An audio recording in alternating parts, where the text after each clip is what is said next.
And two congressional lawmakers now sounding the alarm over artificial intelligence, calling for regulation to stop it from taking human jobs and wiping out humanity. The problem is most of the old fogies in Congress still paying for America Online dial-up. They have no idea what AI is or what it can do. My next guest is the only member of Congress with a master's degree in artificial intelligence. That is real. Is he our only hope to rage against the machines? With you now, California Republican Congressman Jay Obernolte. Welcome to the show, sir. Thank you. It's great to see you. And you are representing the lovely Inland Empire, the IE San Bernardino. Love to see it. So tell me all about this, because so many people are completely wrong about AI and they have these unfounded fears. And the problem is the path we could go down could put us in peril, just like Europe has done with itself. What did Europe do in terms of overregulation, and how do you tend to stop that? Well, unfortunately, when you seek to regulate something, you have to understand exactly what you're trying to accomplish. You have to understand what you're trying to prevent and what the dangers are. And unfortunately, in the case of artificial intelligence, I think that many people don't have a realistic view of what it is that we need to prevent.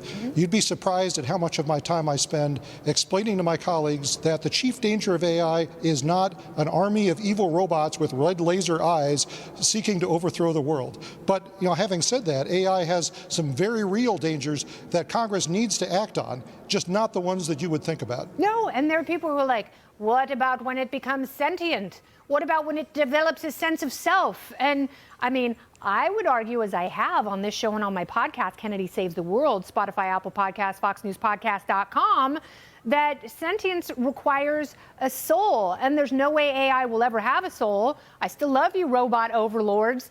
It is a programmable thing. But you say that the chief concern should be, it's a little less glamorous, but privacy. Absolutely, yeah. If you look at what China has done in enacting what is essentially the world's biggest surveillance state, using AI technology to collect troves of digital data on their citizenry and using it in ways that are truly Orwellian to try and predict loyalty to the government. I think most Americans would agree that that would be very dangerous to allow to happen here in the United States. Yes, but I'm sure there are people, particularly in the Democrat Party, who would love to see those loyalty pledges and proof of that. Nina Jankowicz among them. So how do you legislatively have safeguards without, because obviously technology is always going to be ahead of government. You know that firsthand because you have studied technology, you are in government. So how do you put the proper safeguards on? Like, how do you write a bill that accomplishes what you need to accomplish in order to protect and thrive?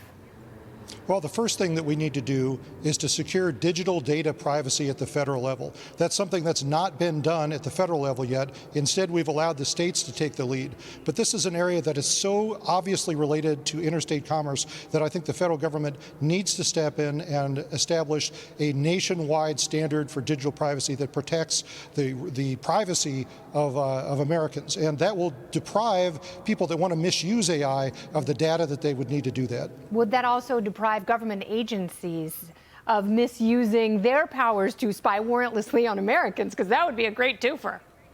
Absolutely. It's exactly the same problem. And then afterwards, I think we need to take a look at the ways to which this digital data can be used to create economic situations that have all of the properties of monopolies. These AI algorithms require vast amounts of data to train. And if you don't have the access to that data, you can't create AI that works well. So we have to pay attention to the companies that are collecting these. We want innovation. We want companies to succeed. We want this country to succeed. We don't want the government getting in the way of success. They can look out for us and keep us safe, but they have to do it in a totally different way. Thank goodness you're there, Congressman Obernolte. Thank you for your time. Absolutely. It's great to be here. Yeah.